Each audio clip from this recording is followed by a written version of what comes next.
লাটে উঠেছে নিকাশি ব্যবস্থা। জলবন্দী দশায় দিন গুজরান করতে হচ্ছে পুরো নাগরিকদের। সমস্যা নিরসনে দরবার করলেও মিলছে না স্বস্তি। হেলদোল নেই পুর কর্তৃপক্ষের। অস্বস্তি ভরা নিত্য জীবন নিয়ে চলাচল করতে হচ্ছে ওই এলাকার 25 পরিবারের। ঘটনা কুমারঘাট পুর পরিষদের 5 নম্বর ওয়ার্ডে। অভিযোগ, পুর চেয়ারম্যানের সঙ্গে দেখা করে এলাকার এক প্রবীণ নাগরিক সমস্যার সমাধান চেয়ে আবেদনও করে এসেছেন, কিন্তু আবেদন নিবেদনের সার ঘটেনি রাহু মুক্তি মেলেনি সমস্যার ঘানি থেকে।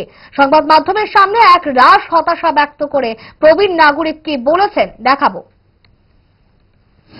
প্রথমে আপনাদেরকে আমি কুমারঘাট মিউনিসিপ্যালিটি এরিয়ার 5 নম্বর ওয়ার্ডের নাগরিক। এখানকার আমার বাড়ি।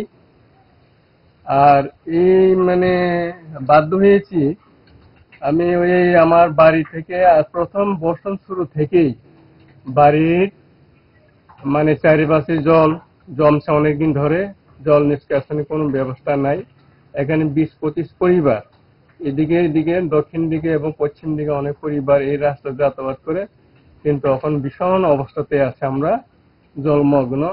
ডেইলি দৈনন্দিন জীবনে যে যাতায়াত, জল পাড়িয়ে যেতে হয়। বাচ্চা পোলাপান স্কুলে যেতে খুব কষ্ট হয়। তাদেরকে জুতা মোজা পরে স্কুলে যেতে হয়, কিন্তু এই জলে কিভাবে তাদের স্কুল কষ্ট হয়।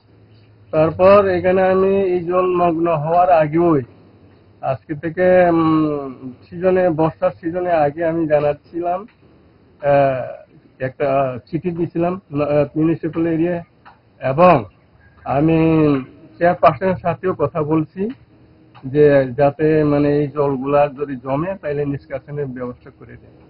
উনি বলছেন ঠিক আছে, আমি দেখব। কিন্তু আজকে কতদিন চলে গেল জলের অবস্থাতে আমরা কিভাবে কষ্টতে আছি। এখনো কোনো সুরাহা নাই দেখে আমি বাধ্য হয়েছি আপনাদেরকে আমন্ত্রণ জানাতে। আপনার পরিচয়? আমার পরিচয়, আমি 5 নং ওয়ার্ড কুমারঘাট মিউনিসিপ্যাল এরিয়া। আমার নাম দেবসিং দেববর্মা। এখানে আমাদের লোকেশন আছে রামেশ্বর শর্মা বাড়ি। এই প্রথম 2 নম্বর বাড়িতেই আমার।